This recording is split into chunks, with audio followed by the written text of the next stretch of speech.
Hello दोस्तों, welcome back to FM talks.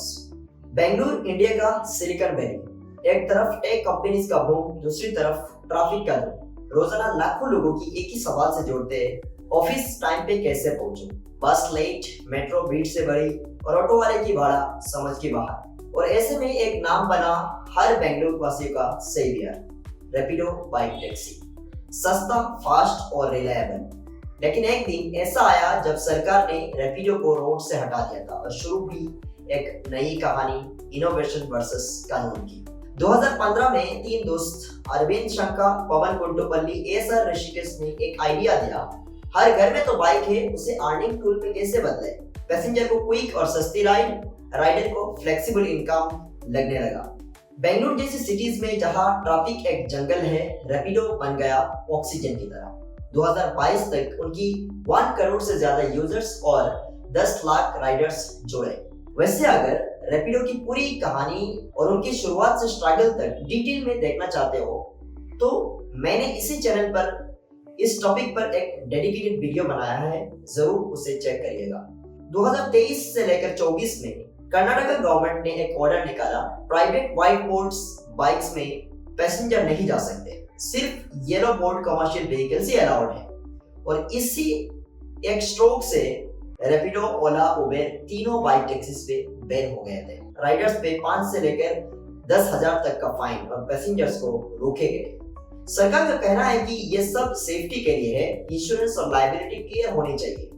Court में case गया पर 16 जून 2025 में ऑपरेशन पर हाई कोर्ट ने रोक लगा दी, जब तक प्रॉपर रेगुलेशन नहीं बनाते।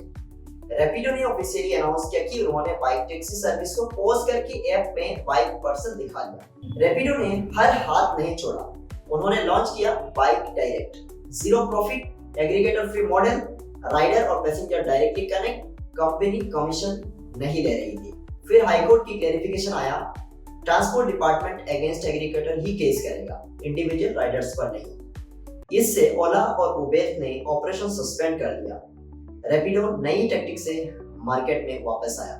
इकोनॉमिक टाइम्स की रिपोर्ट के मुताबिक कर्नाटका ट्रांसपोर्ट डिपार्टमेंट ने फिर भी चैलेंज कर दिया, विदाउट कमर्शियल लाइसेंस ये लॉकफुल भी अलाउड नहीं है और केस अभी भी हाई कोर्ट में पेंडिंग है। लेटेस्ट अपडेट आया अगस्त 2025 में, रैपिडो और उबेर ने बाइक टैक्सी सर्विस बेंगलुरु में वापस शुरू कर दी, 2 मंथ गैप की बात। लेकिन ट्रांसपोर्ट मिनिस्टर रामालिंगा रेड्डी ने क्लैरिफाई किया कि हाई कोर्ट ने स्पष्ट रूप से शुरुआत अलाउ ही नहीं किया, इसलिए अभी भी लीगलिटी निश्चित नहीं है। टाइम्स ऑफ इंडिया रिपोर्ट के मुताबिक ऑटो टैक्सी यूनियंस ने 1 हफ्ता का अल्टीमेटम दिया गवर्नमेंट को, अगर 7 दिन में कोई एक्शन नहीं हुआ तो वो येलो प्लेट्स निकल के व्हाइट बोर्ड और अनरेगुलेटेड फेयर्स पे चल जाएंगे। और इन सब चीजों में सबसे ज्यादा परेशान कौन हुआ?